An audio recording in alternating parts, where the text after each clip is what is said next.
Songjia.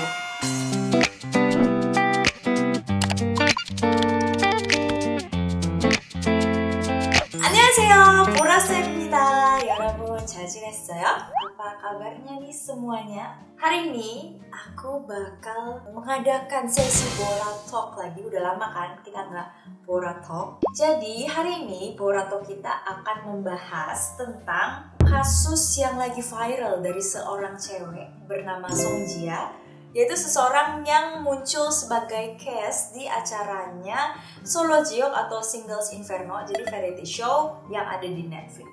Kenapa sih dia viral? Yang awalnya tuh dia gak terlalu terkenal, terus tiba-tiba namanya naik, terus kayak jadi permasalahan di mana-mana gitu. Jadi langsung aja kita bahas dari sekarang ya. Let's go! Nah, jadi siapa sih Songjia ini? Songjia adalah influencer Korea Selatan asal Busan. Dia mempunyai channel YouTube namanya Freezia dan dia sering membagikan konten tentang Q&A, makeup, daily vlog, mix and match baju, dan lain-lain.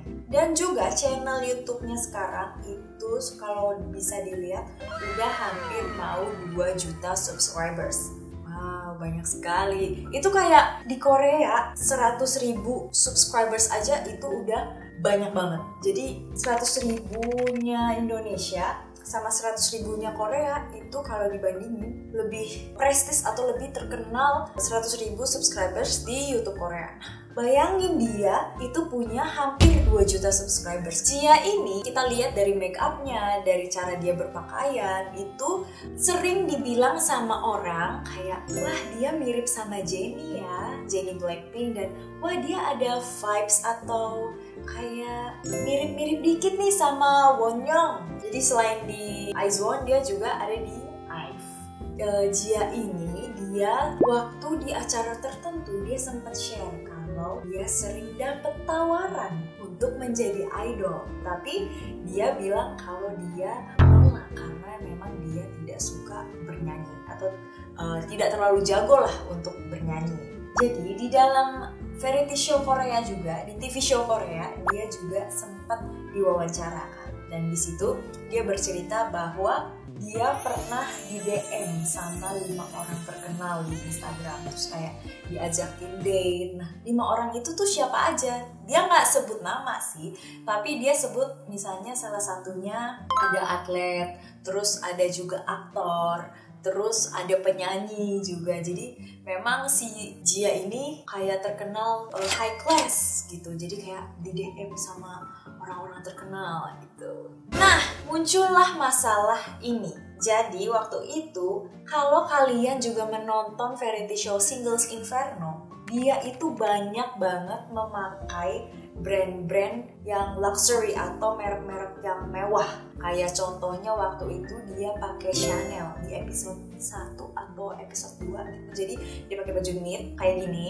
dan itu juga pernah diupload di Instagram. Gak hanya outfit Chanel ini, tapi di beberapa episode selanjutnya dia juga kelihatan pakai barang-barang branded kayak misalkan tas Prada. Terus pokoknya kayak kelihatan deh ini dia itu cewek branded banget, barang-barangnya emang barang-barang mewah. Jadi kayak dia itu membuat dirinya atau membuat branding sebagai cewek yang menyukai produk-produk luxury.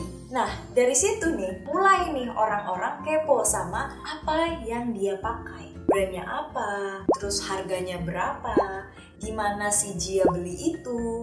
Nah, kronologi kasus ini bermula, jadi ada netizen yang mengunggah pesan di fan cafe. Jadi isi fan cafe-nya itu adalah kayak grup, istilahnya gimana ya, kok jelasnya itu kayak WhatsApp grup lah atau Telegram grup gitu.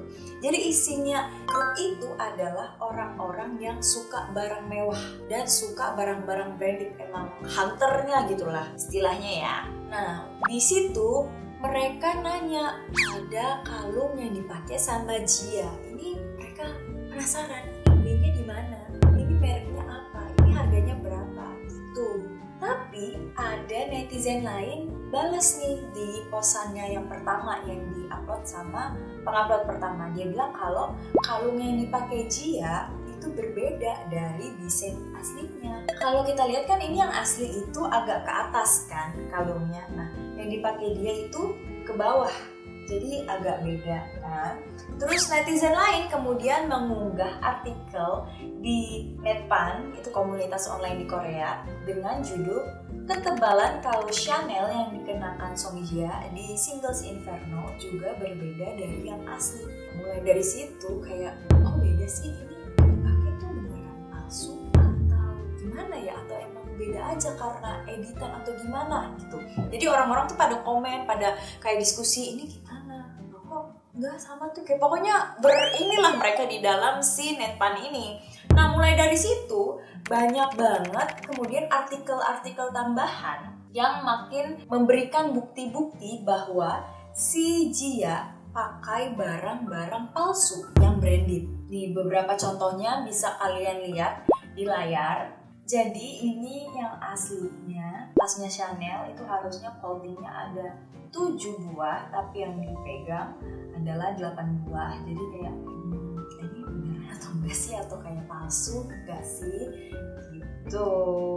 Pokoknya nih lihat lagi guys, banyak banget kan bukti kalau misalkan dia ternyata pakai barangnya palsu atau barang fake. Nah, akhirnya setelah kontroversi itu banyak banget di medsos, pokoknya di komunitas-komunitas online, pada tanggal 17 Januari, hari Senin, akhirnya dia mengunggah mengupload surat tulisan tangannya dia yang diupload di Instagram.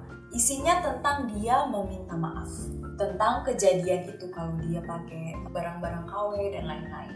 Ini tulisan tangannya, 안녕하세요 성지아입니다. Intinya dia mengakui bahwa dia memakai barang KW atau barang palsu dari brand-brand yang terkenal ini. Kemudian dia juga minta maaf. Di sini dia juga bercerita bahwa dia punya mimpi untuk bikin sebuah brand di bawah namanya dia. Tapi karena kontroversi ini dia jadi tahu kalau dia salah. Misalnya kita bayangin aja ya, kalau misalkan dia mau punya brand baju sendiri, tapi dia pakai barang-barang palsu gitu. Jadi kebayang nggak kalau misalkan dia membuat brand, terus orang-orang lain itu beli bukan brandnya dia, tapi brand KW-nya dia. Jadi ada yang niruin brandnya dia dan lebih laku daripada si brand aslinya bikinan dia. Pasti kayak gak suka kan, dan gak etis juga. Jadi karena itu dia juga minta maaf. 구독, 좋아요, 댓글, 알림 설정까지 부탁드립니다. 빨리. Karena juga Singles Inferno di Netflix itu tinggi banget, terus kayak orang-orang pada nonton, jadi ketenaran dia tuh juga lagi naik-naiknya gitu guys. Jadi dia juga sempat dia undang di Anan Hyungnim, itu Knowing Bros, terus juga ada beberapa variety show lainnya. Jadi karena kontroversi itu dia bisa nggak muncul nih di variety show itu, padahal udah direkam. Tapi untuk Knowing Brothers katanya mereka akan tetap menampilkan si Song Hye. Dan sedangkan untuk acara lain mereka bilang bahwa mereka akan menghapus semuanya. Jadi tidak menampilkan episode yang ada Song Hye-nya.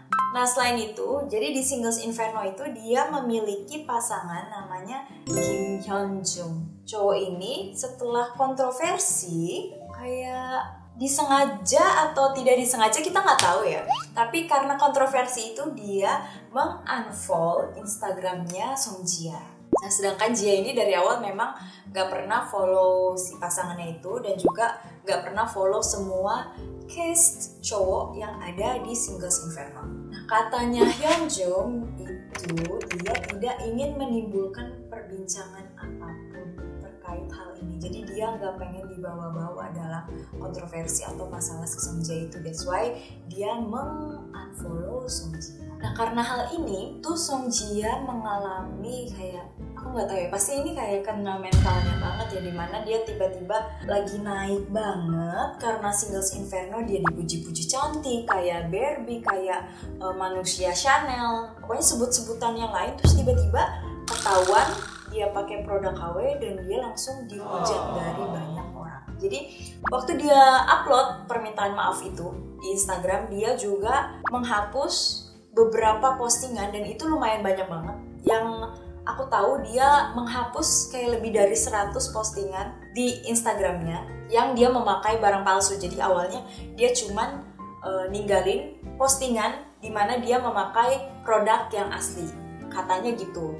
Tapi yang terakhir aku lihat Instagramnya, sekarang postingannya cuman hanya ada permintaan maaf gitu aja. Cuman sisa 1 post. Posan lain dari zaman dulu, dari dia awal bikin Instagram itu semuanya dihapus. Dan juga di YouTube-nya dia juga, awalnya yang masih sisa banyak, itu tinggal 1 aja, yaitu permintaan maafnya melalui video. Jadi cuma 1 itu aja.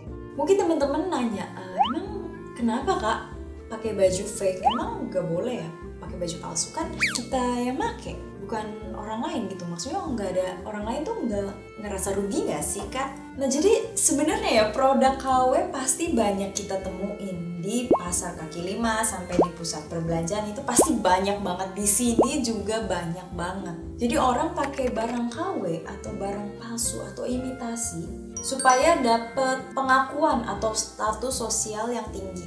Dia pengen banget diakui, tapi dia menggunakan barang palsu gitu loh. Itu yang agak gimana ya?